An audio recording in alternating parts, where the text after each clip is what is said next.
오늘은 38살 여자분께서 사연을 보내주셨는데요. 5년 동안 시부모님의 행방이 묘연해지면서 알게 된 충격 사연을 소개해드리겠습니다. 그럼 바로 사연 읽어보겠습니다. 안녕하세요. 38년 제 평생 이런 일을 겪을 줄은 정말 꿈에도 몰랐어요. 드라마나 영화에서만 나올 법한 일을 제가 겪게 되었네요. 저는 24살의 나이에 일찍 결혼을 하여 현재는 결혼 14년 차 아줌마예요. 제가 일찍 결혼을 한 이유가 저의 지긋지긋한 집에서 벗어나고 싶었어요. 워낙 저희 집 형편이 어려웠는데 그건 둘째치고 가족이라곤 할머니랑 아버지밖에 없었는데 이 두 사람이 저를 엄청나게 힘들게 했어요. 저는 고등학생 때부터 가장 아닌 가장 역할을 하면서 살았거든요. 정말 나쁜 짓 빼고 안 해본 일이 없을 정도로 일을 했어요. 이 집을 나오고 싶다는 생각을 수없이 했지만 제 성격이 그럴 성격도 아니었고 그 정도로 배짱이 있지도 못했어요. 그리고 저는 엄마가 어떻게 생겼는지 전혀 몰라요. 지금도 엄마가 살아계시는지 돌아가셨는지도 모르죠. 한 번은 제가 아주 어렸을 때인데 할머니랑 아버지한테 엄마에 대해 물어본 적이 있어요. 제가 엄마 얘기를 하자마자 아주 집이 난리가 났죠. 할머니는 얼굴도 모르는 네 애미 찾아서 뭐 하려 그러냐? 네 애미 생각하면 지금도 자다가도 벌떡 일어나는데 뭐하러 네 애미를 찾고 앉아있냐고. 이게 우리가 다 키워주니까 지 애미를 찾고 앉아있네? 네 애미가 어떤 여자인지 알기나 하냐? 네 애미는 아주 천하에 몹쓸 것이야 라며 거의 입에 거품을 무시고 얘기를 하셨어요. 그리고 아버지도 오늘 하루가 재수가 없으려니까 아침부터 왜 그 여자 얘기를 꺼내? 너 한 번만 더 그 여자 얘기하면 내가 가만 안 둬 라고 하셨어요. 그리고 전 할머니와 아버지의 화풀이 대상이 되어 무척 혼이 났죠. 전 제가 왜 혼이 나는지 몰랐어요. 그저 동네 친구들한테 있는 엄마가 왜 나한테는 없는지 그게 궁금했을 뿐인데 말이죠. 엄마가 어떤 사람인지는 몰랐지만 지금 생각해보면 할머니와 아빠에게는 끔찍히도 증오스러운 사람이었나 봐요. 저 정도로 난리를 치셨으니까요. 그리고 워낙 저희 아버지나 할머니 성격이 괴팍하셨어요. 저렇게 한번 성질이 나면 걷잡을 수 없이 감당이 안 됐죠. 전 어린 나이에 눈칫밥을 먹으면서 살다 보니 항상 할머니나 아버지 기분에 따라 행동하고 눈에 띄지 않게 살았어요. 그리고 저는 고등학교 졸업하자마자 숙식이 되는 공장에 취직을 하였어요. 그래야 집에서 나와서 살 수 있었거든요. 할머니는 제가 집을 떠나는 날 매달 10일씩 네 아버지 통장에 돈 붙이는 거 까먹지 말고 제때제때 붙여라. 하루라도 늦게 돈 붙이는 날이면 내가 가만 안 있어. 네가 일하는 데까지 찾아갈 테니까 그리하러 하셨죠. 몸 조심히 잘 가라는 말이 아니라 돈 제대로 붙이라는 말을 하시는데 차라리 이런 식구라면 없는 게 낫겠다 생각을 했어요. 집을 나와도 가족이라는 육친이라는 그 끈을 끊기는 생각보다 쉽지 않더라고요. 저는 제품 포장하는 공장에서 일을 했었는데 하루 종일 서서 작업을 하기에 앉아있을 시간도 쉴 시간도 없었어요. 지금이야 휴식 시간 따로 정해져 있지만 18년 전에는 그런 게 없었죠. 무조건 일을 하는 시간에는 일만 했어야 됐으니까요.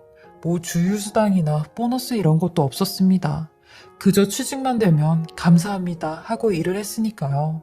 제가 여상을 낳았는데 제 고등학교 친구들 중에서도 그나마 제가 제일 빨리 취업을 한 편이었거든요. 사실 저도 풍족한 집안은 아니더라도 공부를 시켜줄 수 있는 집안에서 태어났더라면 대학은 가고 싶었어요. 아이들 가르치는 게 제 꿈이었거든요. 하지만 그럴 형편이 안 되었으니 이게 내 팔자인가 보다 하고 받아들였죠. 20살 초반 여자가 하지정맥류가 다 생겨 종아리에 시퍼런 혈관이 툭 튀어나올 정도로 일을 했어요. 그것도 제때 치료를 받지 못해 피부 색소 침착까지 오게 되었죠. 그러니 전 그 흔한 미니스커트 한 번을 입어보지 못했어요. 후줄근하고 펑퍼짐한 운동복 바지가 제 전부였습니다. 주말마다 공장 언니들은 삼삼오오 모여 시내로 쇼핑도 가고 데이트도 하러 가는데 전 그러지 못했던 게 제 월급의 70%를 집으로 보내야 해서 그럴 여유가 없었죠. 그러다 공장에서 한 1년 정도 일을 했을 때였는데 공장 협력업체에서 외근을 나온 새로운 남자 직원을 만나게 되었어요. 서로 얼굴만 알고 인사만 주고받다가 호감이 생겼고 그 남자가 먼저 제게 연락처를 주더라고요. 그렇게 만나게 된 사람이 지금 제 남편이 되었어요. 남편은 저랑 동갑이었는데 동갑인 저와는 달리 사람이 때가 묻지 않았고 얼굴에서도 유복해 보이는 티가 났어요. 저런 사람은 어떤 부모님 밑에서 자라서 저렇게 사랑을 많이 받았을까 생각이 들 정도였죠.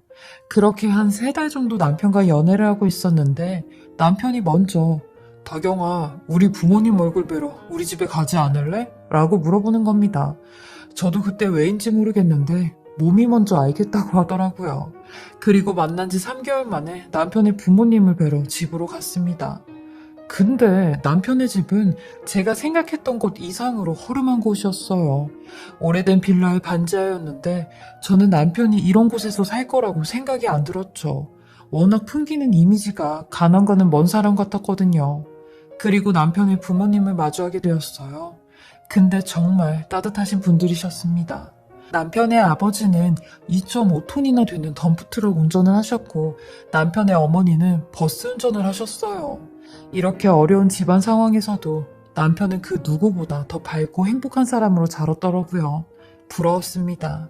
집안 환경은 저랑 별반 다를 것 없었는데 전 부모의 사랑이란 걸 못 받아봤으니까요. 그렇게 전 남편과 4년 연애를 하고 남편의 군대도 기다려줬어요.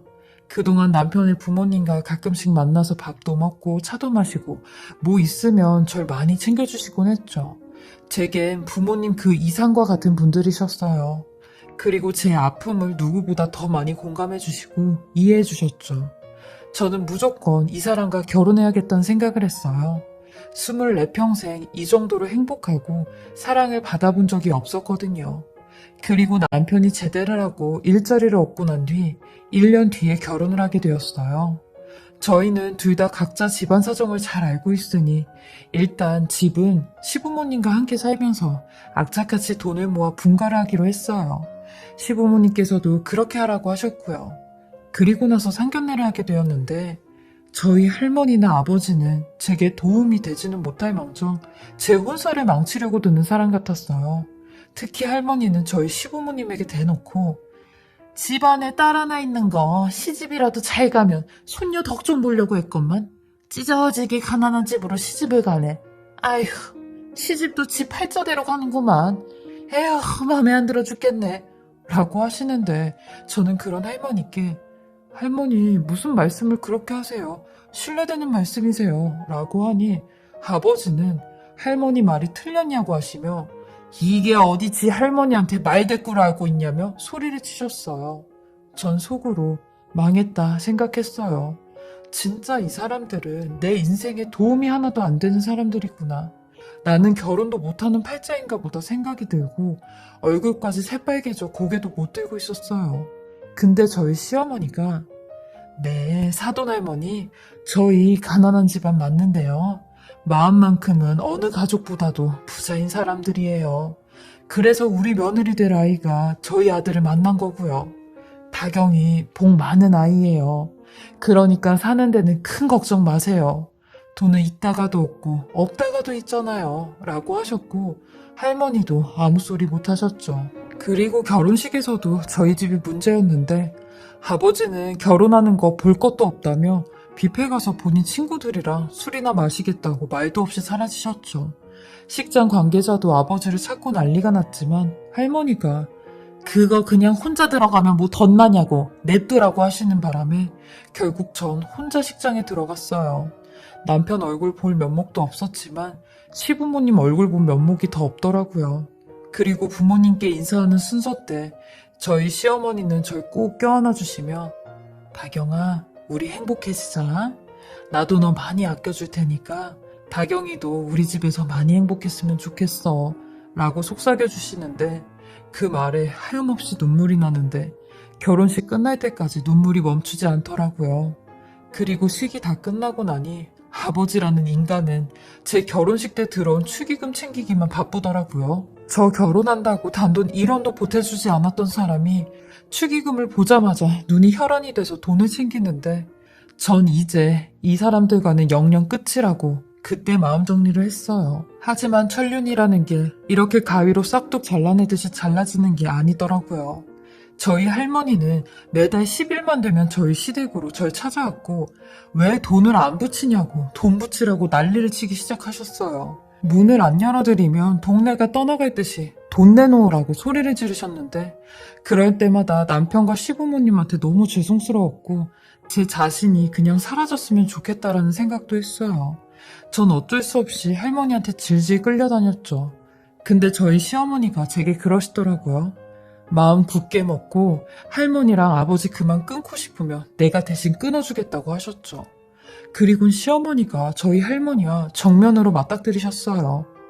사돈할머니, 제가 이런 말까지 하는 거 선 넘는 건 아는데 이제 우리 다경이 이씨 집안 여자예요. 이 아이 사돈할머니 소유 아니라고요. 엄연히 저희 며느리이고 저희 집 사람입니다. 근데 사돈할머니가 무슨 자격으로 권리로 다경이한테 이런 말까지 하시며 이런 대우를 하세요? 솔직히 다경이 얘가 착하니까 굳이 곧대로 했지. 되바라진 아이였으면 벌써 나쁜 길로 가고도 남았어요. 다경이 얘는 24년 동안 사돈 할머니랑 바깥사돈한테 할 도리 다 했습니다. 그러니까 이제 그만 제 며느리 괴롭히세요. 저도 사돈 할머니가 또다시 이런 식으로 제 며느리 괴롭히면 그땐 가만히 안 있겠습니다. 라고 하셨어요.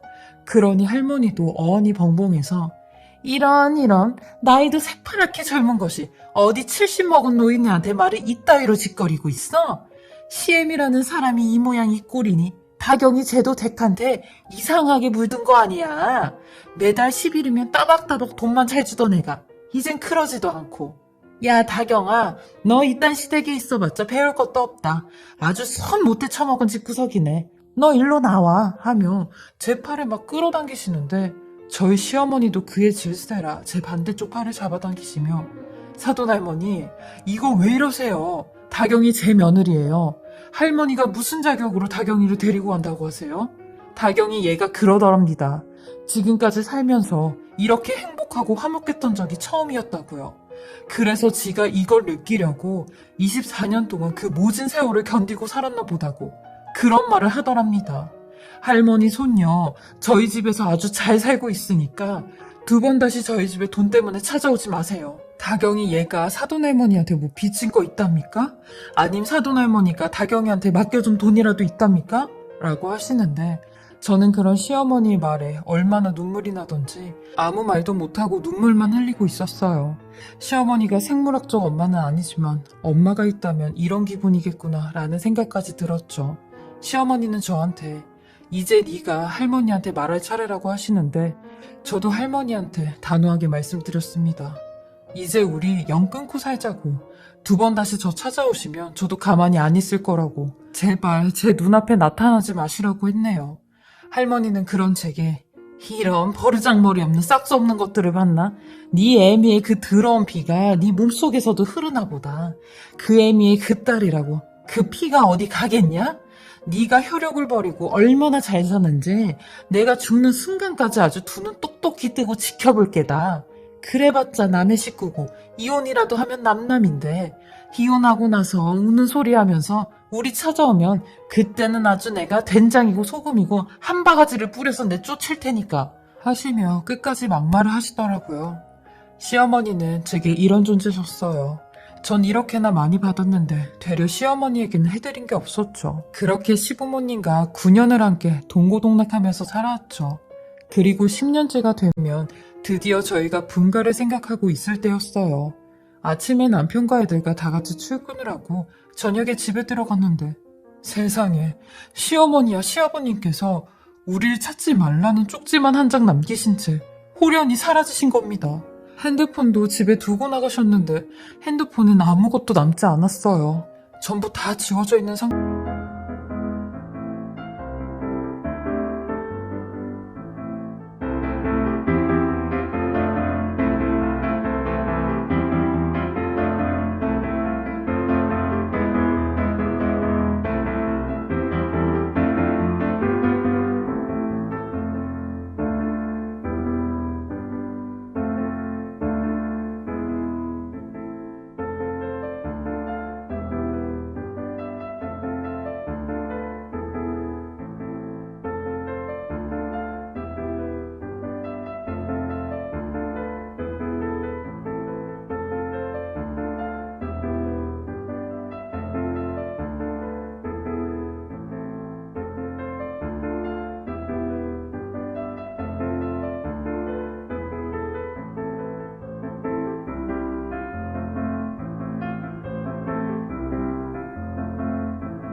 태였죠.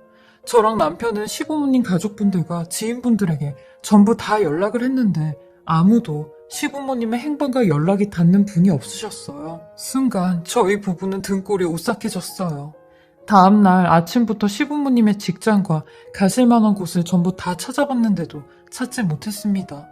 무슨 꿈을 꾸고 있는 것 같았어요. 그리고 5일 만에 실종신고를 하였는데 정말 절망적인 게 성인 실종신고의 경우는 범죄 행위의 개연성이 없으면 수사에 착수를 못한다고 하더라고요. 그러니 그 외의 신고는 그리 신경을 쓰지 않는 거였죠. 저희 부부는 그 자리에서 바로 주저앉아 버렸고 그렇게 5년 동안 시부모님 소식을 알 수가 없었습니다. 병원에 물어봐도 개인정보를 알려주지 않았기에 저희가 할 수 있는 방법은 시아버님의 덤프트럭이라도 찾아보자 라는 심정이었어요. 시아버님께서 덤프트럭은 팔지 않았다는 걸 알 수 있었죠. 덤프트럭이 워낙 덩어리가 커서 파시게 되면 저희도 바로 알 수가 있었거든요. 그렇기에 그 신락 같은 희망으로 남편과 함께 5년 동안 주말마다 고속도로 휴게소를 향했어요. 평일에는 직장 생활을 하고 주말 되면 무조건 고속도로 휴게소로 나갔죠. 저희 부부는 아침부터 저녁까지 휴게소 주차장에서 보이지 않는 시부모님을 기다렸습니다. 전국에 안 가본 휴게소가 없을 정도로 상행선, 하행선 휴게소를 전부 다 찾아다녔죠. 그리고 매번 허탕을 칠 때마다 하늘이 무너지는 것만 같았어요. 남편도 너무 힘들어했고 그런 남편을 보는 저도 너무 힘들었어요. 저희 부모님과도 같은 시부모님이 사라졌으니 얼마나 충격이 컸는지 몰라요. 그리고 그날도 어김없이 집에 들어가려고 하던 그때 휴게소에 웬 사이렌 소리와 함께 구급차가 요란스럽게 한 대 들어오는 겁니다.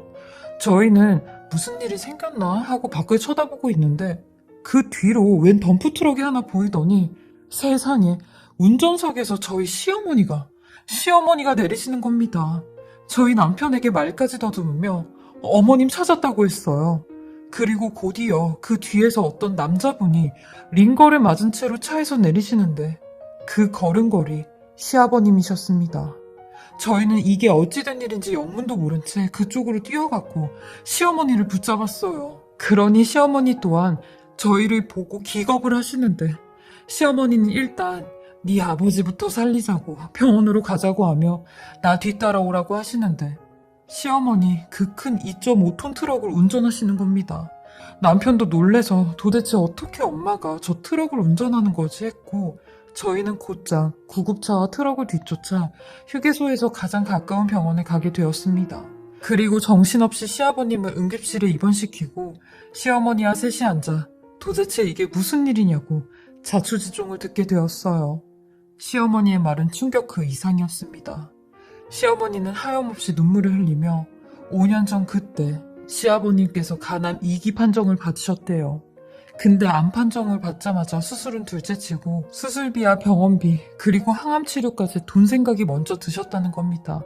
그러면서 행여 우리가 니들한테 짐이 될까봐 그게 제일 무서웠다. 부모가 짐이 되는 순간 부부 사이도 점점 멀어지고 벌어지게 되는데 그걸 우리가 보려니 차라리 우리가 없어지는 게 나을 것 같다고 생각했어. 그래서 네 아버지 수술시키고 입원시킬 동안 내가 약값이라도 벌어야겠다고 생각이 들더라고. 그래서 내가 할 수 있는 게 이 운전밖에 더 있나 싶어 내가 갖고 있는 일종 대형면허로 덤프트럭 핸들을 잡게 된 거야. 일이 있을 때는 일주일에 2번 내지 3번 서울에서 부산 왔다 갔다 하며 네 아버지랑 번갈아 가면서 운전을 했어. 그럼 300만 원 정도는 간신히 버니까 그 돈으로 약값하고 밥 먹고 월세 내는 것까지 괜찮더라고. 우리가 이런 부모라서 이렇게밖에 할 수 없는 부모라서 정말 미안하다 라며 미안하다라는 말만 연신하시는데 저는 정말 그 자리에 주저앉아 대성통곡을 했어요. 남편도 말없이 시어머니 손을 붙잡으며 울기만 하는데 그 누구도 저희를 쳐다보는 사람이 없었죠. 이토록 가슴 시린 시부모님의 사랑에 저희가 도대체 어떻게 보상을 해야 할지 몰랐어요. 시부모님께서 이런 선택을 하시게 내버려둔 저희가 원망스럽고 죄송스러웠죠. 자식이 뭐라고 본인들 힘드신 것보다 자식 힘든 게 더 싫다고 하시는 시부모님, 아니 저희 부모님, 저희는 그런 시부모님께 끝까지 같이 이겨내자고 말씀드렸어요. 이젠 절대 도망가지 마시고 힘들 때나 슬플 때나 기쁠 때 모두 다 함께 하자고 했습니다. 이런 게 가족 아니냐고 했죠. 그렇게 저희 부부는 저희가 10년 동안 모아두었던 7천 조금 안 되는 돈을 시부모님께 드렸습니다. 이 돈으로 시아버님께서 완치하실 때까지 병원 다니시고 돈 벌지 마시고 편하게 계시라고 말씀드렸어요. 그리고 저는 항상 부모가 없다고 생각했는데 14년 만에 진짜 부모가 생긴 것 같았어요. 저는 끝까지 저희 시부모님을 모시고 행복하게 살려고 합니다. 돈보다 더 값진 시부모님의 사랑을 느꼈습니다. 제 길고 긴 인생 이야기 들어주시고 읽어주셔서 감사드리고요. 다들 행복하셨으면 좋겠습니다. 지금까지 사례자분의 글을 읽어보았는데요. 명언 중에 부모는 그대에게 삶을 주고도 이제 그들의 삶까지 주려고 한다 라는 말처럼 사례자님과 시부모님의 마음을 애절하게 느낄 수 있었습니다. 사례자님 또한 시부모님의 사랑에 보답하시는 모습도 아름다웠습니다. 그동안 함께하지 못했던 5년의 세월 이제 하나씩 채워가셨으면 하고요. 건강 잘 챙기시고 행복만 가득하시길 바라겠습니다.